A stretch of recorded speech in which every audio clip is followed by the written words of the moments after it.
Devontae Tank Davis. Let Shakur Stevenson.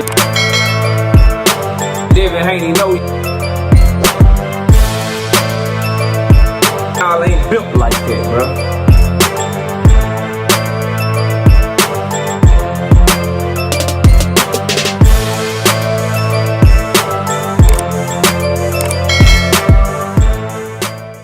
I'm not buying that shit. Jaron, Boots ENNIS, or Eddie Hearn.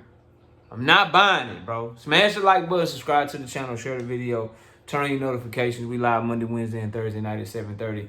Man, I really like Jaron, Boots ENNIS, bro. I really do. I love the discipline. I love how talented he is. He just made a bad move, bro. He just made a bad move, fam. No matter how you slice it or how you dice it, this one is a duck. And he gonna have to stand on this shit until he gonna make that shit right. But Eddie Hearn came to Jaron, Boots ENNIS' defense. I'm gonna read his comments and we gonna react to him in this video. Smash the like, sub to the channel. Let's get to it. Look, man, Eddie Hearn says the decision was not to move to fight Vergil Ortiz Jr. I feel sorry for Jaron, but ultimately, he's not a 154-pound fighter yet. If he was, he'd be fighting Vergil Ortiz. If he's not a 154-pound fighter yet, why did y'all send Charles Conwell an offer at 154 pounds, bro? I think Team Boots should just stop talking about the situation and just move on, bro. Because the more you talk, the worse that it looks. Whether it's his daddy, whether it's him himself, whether it's somebody out that Philly gym. And this ain't no shots to nobody. YSM is supposed to rock with Boots ENNIS. He from Philly. He in the gym with him. Greg Hackett is supposed to rock with Jaron, Boots ENNIS no matter what. He from Philly. You know what I mean? He in the gym with him. That's his brothers in them. Like, they supposed to rock. So I ain't got no problem with it. I would just say don't speak on this shit no more. Cause it makes Boots look worse, bro. It makes him look worse. The decision was not to move up to fight Vergil Ortiz Jr. I feel sorry for Jaron, but ultimately he's not a 154-pound fighter yet. If he was, he'd be fighting Vergil Ortiz. Or if Charles Conwell would have took y'all offer, then y'all would have been fighting him. Because y'all offered him at 154. He turned that shit down because he said he could make more money fighting Vergil Ortiz. So we said he ducked you. We said that Barrios ducked you. We say Brian Norman Jr. ducked you. But then you get in a similar situation and people not supposed to have that same energy towards you. I just can't rock like that. Now, this is a good part of the quote. He says, we're chasing a unification fights. Teofimo Lopez, you've seen the stuff on that. We actually love that fight, but he still wants to unify. So if we can't unify, he's got a decision to fight Teofimo Lopez. Let's stop right there. I don't know why Boots himself, Eddie Hearn, Boots ENNIS, I don't know why anyone would like Boots versus Teofimo, unless you just want to see Boots have a high-profile fight that's basically a cherry pick. That's what Teofimo Lopez is for Jaron, Boots ENNIS, a fucking cherry pick, bro. Boots ENNIS will be the huge favorite in that fight. He's faster than Teofimo Lopez. He's more athletic than him. He's bigger than him. He's stronger than him. He's more skilled than him. It would legit be one of the biggest upsets in recent memory if Teofimo Lopez moves up to 147 and fights and beats Jaron, Boots ENNIS, bro. And again, the difference is Teofimo Lopez is coming on the heels of you turning down Vergil Ortiz. If it was just he never got no offer to fight Vergil Ortiz, he never sent Charles Conwell an offer, he never said it might be time to go to 154, he never said I want the top names at 154, his daddy never said that they'll take Vergil at 154 in a heartbeat. If none of those things was ever said, and he just was always, no, I'm not entertaining shit at 154, I only want 147, I only want unifications at 147, and he stood their ground, and then just, you know, tried to do the Teofimo thing, then I'd still be like, yo, it's a stupid move.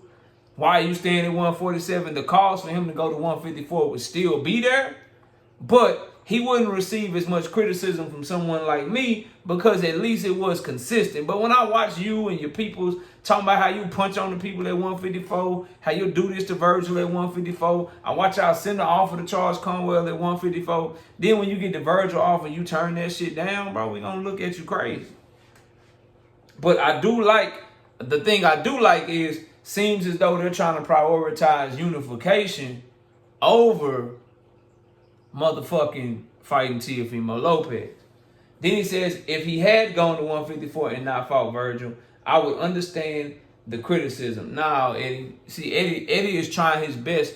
See, people like Eddie because the way he talk. He's trying his best to paint that picture of he ain't ducking Vergil because he didn't go to 154 and fight somebody else. But he tried to go to 154 and fight somebody else. But when Vergil came calling, it was like, nah, I'm straight. But y'all tried to fight Conwell, bro. Tried to fight him. I'm going to keep hammering that point home because Boots fans don't want to talk about that, bro. And I'm a Boots fan myself. But a lot of y'all don't want to talk about that hypocrisy, that contradiction, that double standard.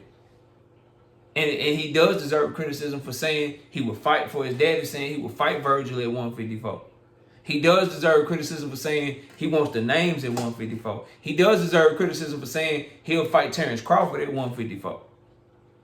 You can't say he chasing Crawford. Then when he has a fight on the table that could really make people call for the Crawford fight even more, he don't take it, and then wonder why people are criticizing him and calling them haters or dick eaters or they never really liked Boots. Nah, bro, I like that young man a lot, bro. I made that shit very clear. I've taken his side of the argument in a lot of situations. This just one time, so don't get your panties in a bunch, bro. Shout out to the real ones like my homie JD, like my homie Dean, you know what I mean?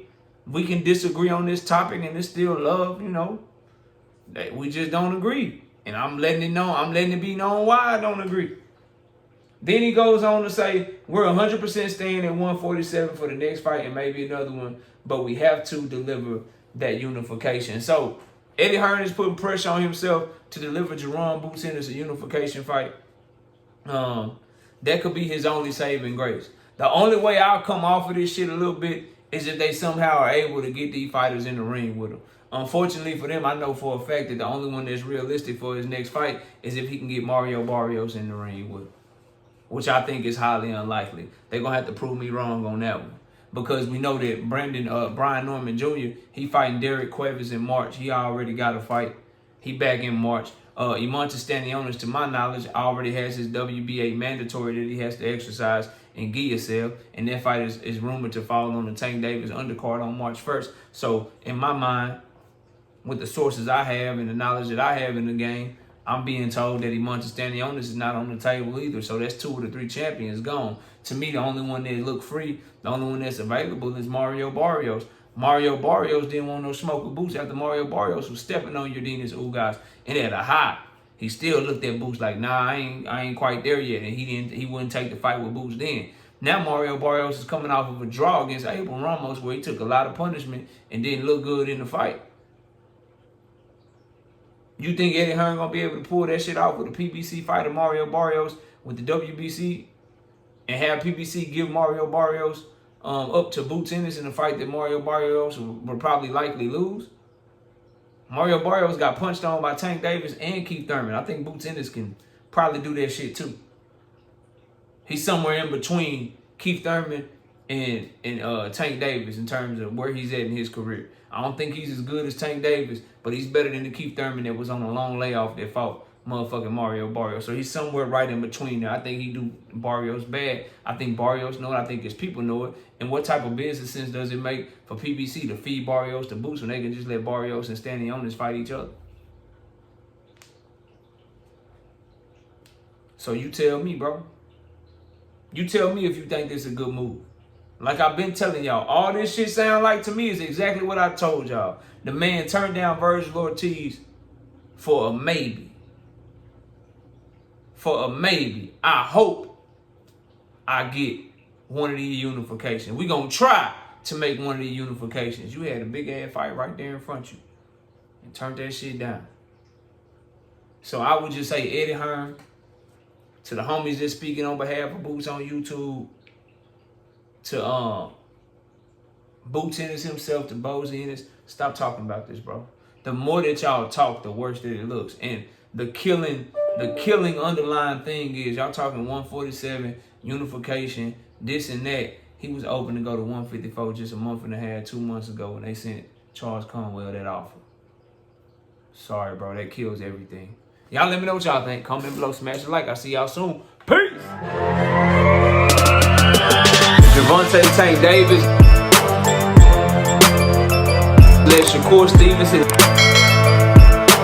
Devin Haney know y'all ain't built like that, bro.